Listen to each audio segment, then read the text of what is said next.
Dog. Graham Barton, dog. He's a guy who is going to be in the league for a long time. If you pull up his tape this year, you'll know the type of athlete he is, and if you meet him off the field, you'll be even more impressed. So, Graham Barton, dog. Riley, you had a chance to meet with the Buccaneers this week? I met with them at the Senior Bowl. Great staff. Riley, what's the biggest difference from playing from Duel to Notre Dame? It's a great question. I think the biggest difference was, the game day atmosphere is obviously a little bigger, but as far as on the field and the team culture in the locker room, nothing really changes when you go to a football, more of a football school. The mentality in the locker room is still, a win mentality. So as much as there seems to be a lot of change, there really isn't too much. No matter what football program you go to, even from high school to college, it's all the same amount of dudes just goofing off trying to win games. Riley, had a really successful career. What's one thing necessarily that isn't on the film that you're excited to showcase to some of these NFL scouts, GMs, as well as Yeah, I think one thing I'm focusing on is really playing fast with my feet. I think if you pull up my tape, my 2-minute tape is really good, and because it gets me playing fast, it gets the ball out of my hands and playing fast with my feet. Another example is just anytime we're down and we need to have a fast drive where I'm getting the ball out of my hands, playing on time, really helps me out a lot. So I think playing in the NFL offense complements that because you're playing some under center and you're taking these longer, quicker drops. So that's part of my game that I'm looking to showcase.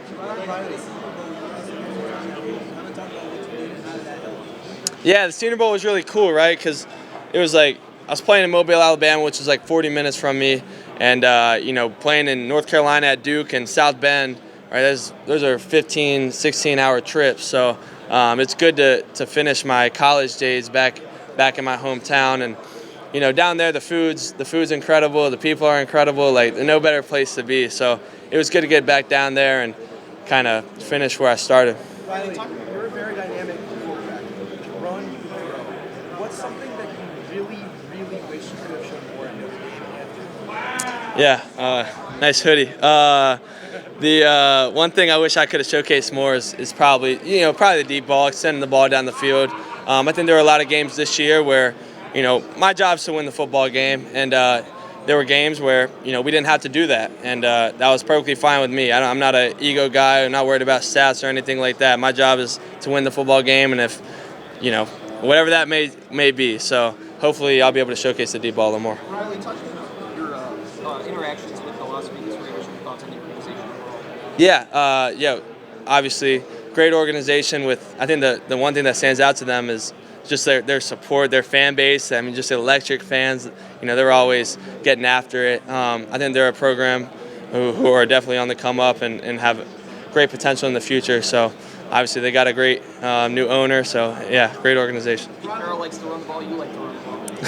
Well, I don't mind throwing it either. So I think that's one thing I want to prove to everybody. Riley, what's one thing that you learned in high school that you carry with you to this day? Dang. I think one thing would probably be not to let,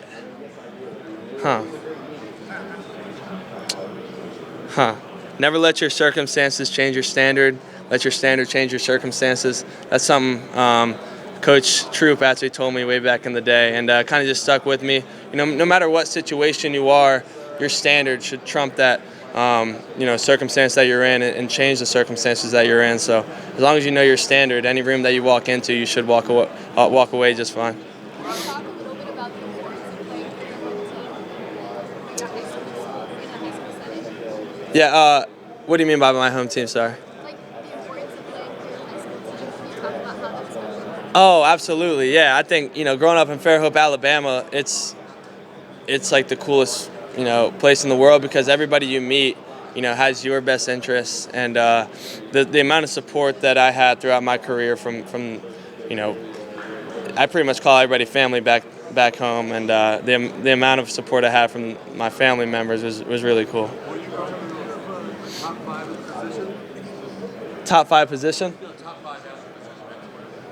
Oh gosh, I did not. I mean, obviously, everybody's got their list. I'm not the guy to be on socials, making lists. But obviously, there are a lot of good quarterbacks in the league. Riley, what did you learn most about your college football player? It's a good question. I think, I said it after an interview, but whether you think you can or you can't do something, you're right. I actually took that from Henry Ford back in the day. But when you believe that you can do something, like, you're the only person that can stop yourself from doing it. And we believe that, we can make it to the national championship, and that's exactly what we did. I think having a strong mind and believing in yourself is probably the most powerful thing you can do in this world, besides turning your life to Christ.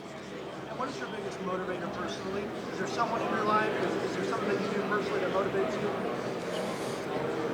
motivates you? I think if you ever need to do something to motivate you, you're probably doing the wrong thing. So, waking up every day is, enough motivation for me. Riley, when you do all the athletic testing and drills at the combine, I'll be throwing tomorrow. you won't test. I won't test, no. Hopefully I'll be able to do that at the pro day. What went into that decision to Yeah, it's a good question. I think, after playing in the Senior Bowl, just had, a couple weeks for my body. I had 3 weeks to train, and, I got a lot of things that I wanted to work on in my game, obviously my strength and then, mechanically. So, in just 3 weeks, you're taking 2 of those to recover from the long season. So, if I'm going to go out there and showcase my abilities, I want to be, at my peak. So that's pretty much it. What's up, big dog? What's up? What is one thing that you want teams to know that they share? That's a really good question, my man. One thing I want to showcase is just my ability to extend the ball down the field. You probably don't see that as much on tape, but that's something I've really been working on. So a lot of people think, my arm might be a little bit weaker, but, all that matters is that I think I got a strong arm. So I'm ready to prove a lot of people wrong. Thanks, buddy.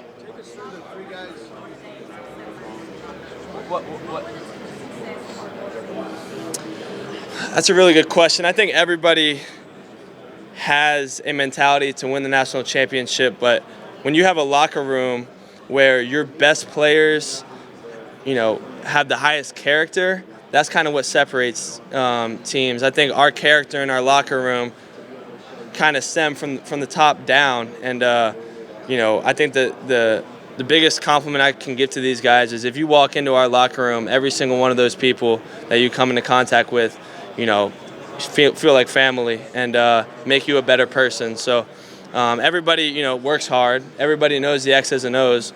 But when you can impact people the way that Notre Dame impacted me, I think that's kind of what creates championships.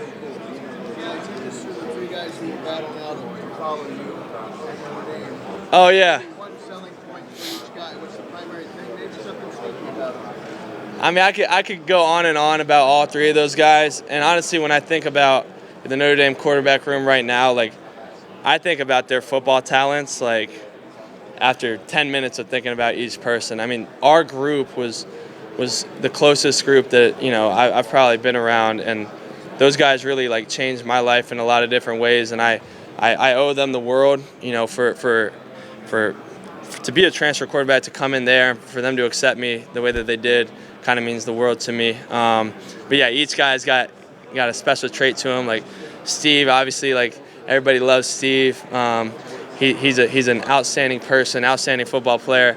I hope y'all don't twist these. Every single one of them can start. But Kenny, going into Kenny, freak athlete who knows a lot of ball. He's just a football guy. And then CJ as well as a football guy, huge competitor. So all those guys are gonna be really rooting for each other because we're so close. So somebody's gonna have to come out on top. But at the end of the day, we're all just rooting for each other. Best version of Notre Dame.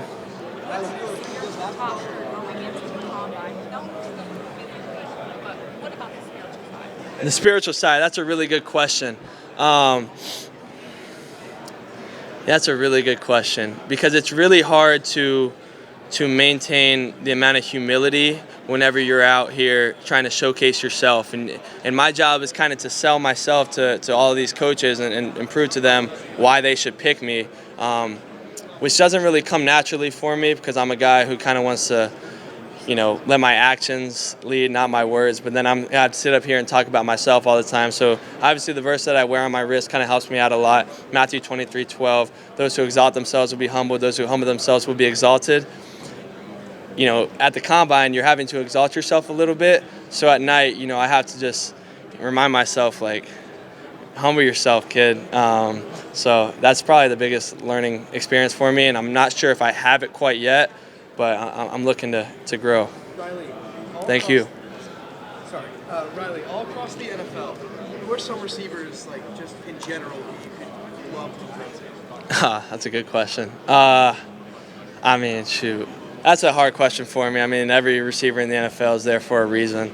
So I don't know if I can answer that one. I love all receivers. If they're willing to catch a ball for me, I'll take it. We'll take one more.